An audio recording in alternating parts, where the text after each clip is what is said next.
Hi guys, this is Pestily and welcome to another Escape from Tarkov video. In this video I'm going to cover a little bit of news about the Phase 4 of the wipe and then give my rundown of the patch notes for point 12. So guys, without further ado, let's crack straight into it. So starting out, just released on Twitter, Battlestate Games has said the Phase 4 of the pre-wipe event is going to be released or started in about half an hour's time. So by the time this video is out, Phase 4 would have begun. Now with this, the raiders will be on, everything else will be turned off. All loyalty levels will be unlocked, and items will be unlimited and extremely cheap. Usually this is around 1% of the usual cost. Another thing to take note of here, guys, is you can actually buy stuff like euros and dollars and then buy items in that, and you should be able to sell them and actually make unlimited money. So if you are struggling for cash, you should be able to make an unlimited bit of money there to also make it so you can have unlimited items. So make sure you check that out. If you have any more questions, I'll put it down in the comments and I'll see if I can actually get a screenshot or a short video clip I can give you guys on how to have unlimited money. But I haven't confirmed this yet as it hasn't been into Phase 4 yet. Now, coming up to the patch notes, I know there's already been a lot of videos out there. I've already done a podcast with Deadly Slob that goes for about 2 hours and 20 minutes. But I thought I'd give you the down and dirty and nasty about things to check out and watch out for with the upcoming patch. So to start off with, there will be a full wipe for patch point 12, and this new patch will be on the Unity 2018.4 engine, which means that it should be improvements to the stutters and all the issues with the optimization, and hopefully the game will run a lot better for the majority of us and we'll have a lot better gaming experience. So that's a big thumbs up right there. Now, to do with the wipe is required because of all the massive changes they're having, including the next point, which is the hideout. The hideout's going to have a lot of really cool things added, so you'll be able to train skills, craft items, and the off-raid healing will begin in point 12. Off-raid healing will be the fact that when you leave a raid, whatever health you were missing, you'll have to heal.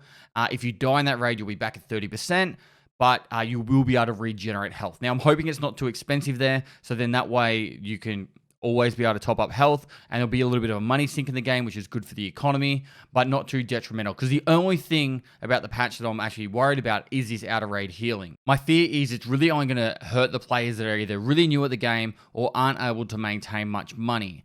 So hopefully, I'm hoping here that it's only going to be like a little bit of a cost and it won't be too big of a deal. Now, with weapon presets, you will have the new weapon modding system. I'll have a link down below that will actually show you a video of how it's going to be. But you're going to be able to save loadouts, so save weapon presets, and then buy them all in one click, pretty much. So it's going to make it a lot faster for you to be able to buy items and pimped out guns that in the past would take you quite a considerable amount of time to find all the items, which is a really big plus. There will be the new map, the military base or the reserve. This is going to have fixed weapons in there. There will be a new Scab Boss, whose name will be Glukkar. I'm guessing it's said like that. He's going to have up to 5 or 6 minions next to him, and they're going to be very tactical in how they work. They're going to be using all different items. It's going to be a really sick addition, so it's something to look forward to. Now, from previous screenshots, we have seen that the mill base has 5 extracts. One of them will be a train. We don't know if it's going to be user activated or just rock up at a random time, as well as it's going to be an instance where you have to speak to a scav, which we don't know much about, but a friendly scav is going to be around and he's going to be part of the way to extract out of one of the extracts. It all sounds pretty good. There's going to be also unique items available in the mill base, and it's probably one of the more hyped up things that people are going to be looking forward to once the patch hits. Now, there's going to be a Scab Boss added to Woods, which is very exciting. In the past, Woods has been one of those maps that's just been a bit lackluster. One of those maps that is just people want more stuff to come out of it, like more loot or just other things other than pretty much just stumbling around and trying to get some PvP fun out of it. So this is a thing that's definitely needed for Woods, and I'm actually really excited to try out playing on Woods. It does look like he has an SVD from the screenshots we've seen of him, and it's going to be interesting because he's going to have a cache there on the Woods map for us to loot. There's going to be the new trader Jagger. He is going to be unlocked later on. It's not going to be available at level 1. You'll have to do quests to unlock him, as well as he'll sell specific items that we don't exactly know what yet. There's been rumors that he'll sell items that have been returned from insurances, and we're hoping that's mostly in the guns department, so we can actually get some funny pimped out guns that other people haven't claimed from their insurance. I'm not going to go through all the weapon mods and all that stuff that's going to be added, but there are a plethora of lots of new items going to be added to the game. Something to take note of is the T7 thermal goggles, which seem like they're going to be pretty cool.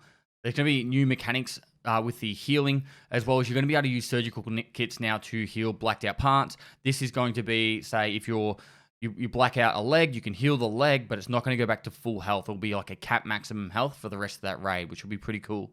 So if you get your leg blacked out early, with no idea how much space this item takes up yet. There's going to be a new consumable alcohol, as well as some of the food and alcohol and all that will have new effects. So maybe a hot rod will give you increased strength, which will make you run faster, which is also pretty cool. Heaps of new shotgun ammo, which is going to be cool. The new weapons, the Ash 12, which is a 50 cal, the FNP 90, and the FN 57, which is a 57 caliber. They're both probably the more hyped guns. I'm really excited to start running around with the P90. The M9A3, which is a pistol. It's a 9mm pistol. I'm hoping that one's going to be pretty cheap. The TX-15, which is pretty much an AR-15, semi-automatic 5.56 gun. And then the MP5K, which is just another variant of the MP5. Some of the old quests are getting reworked, which we're hoping some of the choke points being with the passive skills will get moved out of the main quest lines. This is also going to help improve the quality of play of when you're doing your quest, because sometimes you hit that point where it's like, all right, now to continue on, I need health level 7. And at the moment, the main way to level up health is taking damage. Even though it's leveled up through strength and endurance, it takes a long time, and there's cheese methods out there to fix that. But if that's moved out of the main quest lines, that should be really good. Another point here is the grass rendering and the long distance rendering. This is going to make it so you can hide in grass at further ranges. We're not sure if this is going to be a setting that you can turn off or on. We're hoping, or when Deadly Slob and I were talking, that was set to on. So if that's the case, then everyone's forced to have rendering out to a further distance, which means you can actually hide from people. Because if you could turn it off or to low, then people will stand out. And that long range grass is going to be something pretty cool to be able to hide away and use as your maneuver tactics. Moving on to optimizations, there are a lot of optimizations that have been added and will hopefully make the game run a lot smoother with less stutters. Something to take note of, it says use only physical CPU cores option. It's recommended for everyone to enable this option. We're under the impression this has got something to do with the multi-threading, and if that's the case, then hopefully that will lead to less stutters. The short and nasty with the bot improvements and fixes. Most of the bots are going to act more human-like. They're not going to be as aimbody with their nades, we're hoping, and they're going to just do things that are going to make it seem like they're not just like this typical just walking around like a robot, which is anything that makes them more human-like is going to be cool to see. The heap of AI fixes, these ones are mostly focused around bots being stupid, pretty much. Them getting stuck in places and getting shot from long ranges and not reacting to it. So they're always good. Now with fixes, if you want to go through all these, feel free. Obviously the link will be down below for you to get to the patch notes. But there are a heap of fixes that are going to be coming in this patch, which is really good. Now, one of the more major stuff that's going to be happening is with the changes. Body armor cannot be worn with plate carriers, so some of the body armors are not going to be able to be worn. So I'm hoping something like the Packer, the UN, maybe the 6B23. So pretty much anything tier or class 3 armor or lower could be worn with a armored rig, but the higher armors won't be able to. So maybe like your Gen 4 assaults, your Fort Reduts and all those.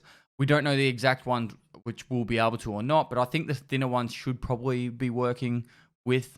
We'll have to wait and see. But I actually think this is a good change, because otherwise you're going down that path of being really juggernaut.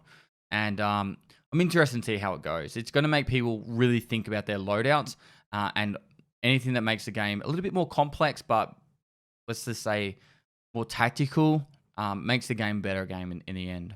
Now, the next two are more controversial ones. You can no longer put certain containers, weapons, rigs, and backpacks into secured containers. My understanding, this will be exactly the same as the Kappa container. This is a really good change, mostly because a lot of the dupes and weapon glitching comes from being able to put stuff into your container, like guns and containers inside there. The mag box, hopefully, or shouldn't be able to get put into a container. And that's a major thing, because they added the weapon or the magazine reloading like animation. It's not really an animation, but the timer, I guess, to the game to slow down the game in that respect. And then people just started putting mag boxes in their container instead. So this is a good counteract to that, and I'm really excited for that one. As well as I think this is going to be a good like baby step to maybe making it a little bit more stricter in the future, depending on how people feel after this point. There's always going to be that issue of people going in and shoving expensive items into their container. But I'm hoping with the fact that the hideout's going to be upgradable, that a lot of the items that might not have had any value previously will actually start having some value. So you might need to get bolts and screws or something like that to upgrade your hideout, and those items will start holding a value. Therefore, not just bitcoins or cats or stuff like that are going to be worth all the money. There's going to be lots of random items. So there'll be so many items that will have value that it won't just be run to this room, loot these items. It's going to be pushed out throughout the whole game in different locations. Now, probably the most controversial change that's happened or been announced is some keys are going to have a number of uses, and as soon as the key's resource ends, it's going to be removed from the inventory. I think this is a good change if they balance it out correctly. So, for example, if they put it on keys that are used for quests, or let's say important keys for, say, progression, I think this will be a really annoying change. But if they do it on certain keys that are purely there for loot, for example, the marked room, and then the marked room has a very high chance of having valuable items in it, I think that's a good trade-off. So at the moment, from the 100 loot runs I did on the marked room, it was about 10 to 15% of the time you had either like a weapon case, a docs case, a key tool, or something of really high value. If they bump that up to say 50% and then have say a marked key have somewhere between 5 and 10%, 5 or 10 uses, this could actually be a pretty good trade-off. So, 50% of the time, so 5 of the 10 uses, you're actually going to get something of really good value. Now, I think that's a good trade-off. If it sits at the current point where it's like 15% of the time you actually get something useful from the marked room, then I think that's actually going to be a bit of a missed opportunity there. And this is a good way of deterring hatchet runners, because once you go into those rooms, I think if you've got good items that can't fit in containers, because in the marked room at the moment, a money case can go in there, what's that, ammo boxes and all these things. If they can't be put into the gamma container or any of the other containers and you have to extract with it, you're pushing away from people doing hatchet runs, but also adding the opportunity that there's going to be a fairly high chance of good value in there.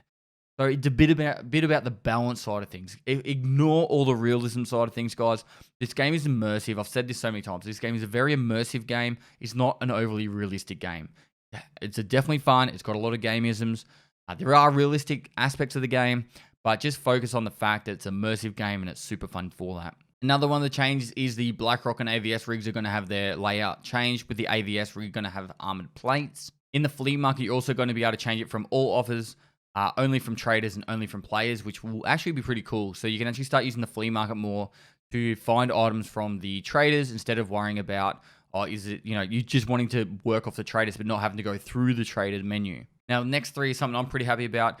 They improved the recall system and impact of skills on the recall. So the recall control skill and the assault rifle skill is OP as all hell. And I'm hoping if they've done it right, it will be around 50% of that. I don't know what number they've put it on, but if they change it, it should make the game a lot better. I think they've done a full rework on it, so we just have to wait and see. I'm actually really interested in seeing where that goes. The next one is reduce the bonus of running sprinting speed from the strength skill. If you've seen me do a pistol run with, I think I'm level 37 or 38 strength at the moment. Even I've seen people at level 51. This is super fast. It's too fast.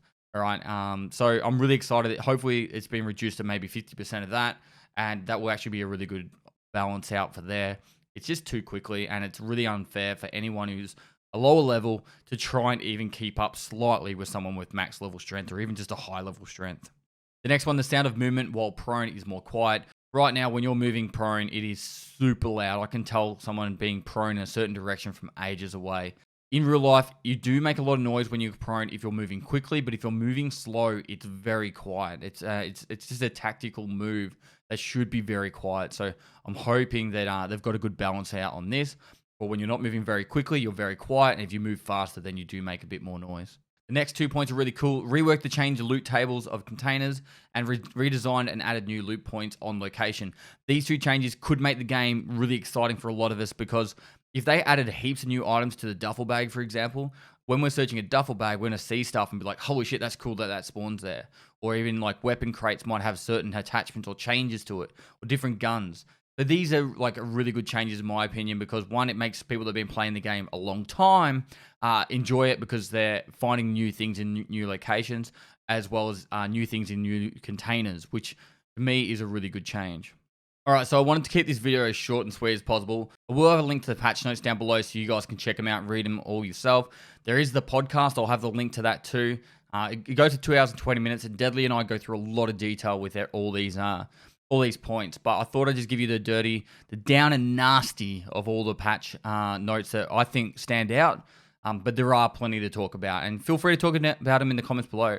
I know there's other people with plenty of videos out there too you can check out, and I'm excited to actually check out the Phase 4 of the pre-wipe event. However, in the past, this Phase 4 has gotten pretty boring pretty quickly, because one of the big things about Tarkov that's so exciting is the risk of loss. And when everything is really cheap, the risk of loss goes away pretty quickly. So guys, anyway, thanks for watching another video. If you liked it, give it a thumbs up, subscribe for future content. I do stream on Twitch every day of the week, so go down the link below, give me a follow over there. Got any Tarkov questions, feel free to hit me up on my live stream or down in the comments below. And lastly, I'll see you next time. I can be your hero, baby. Woo! I could take away the pain. I will stand by you forever.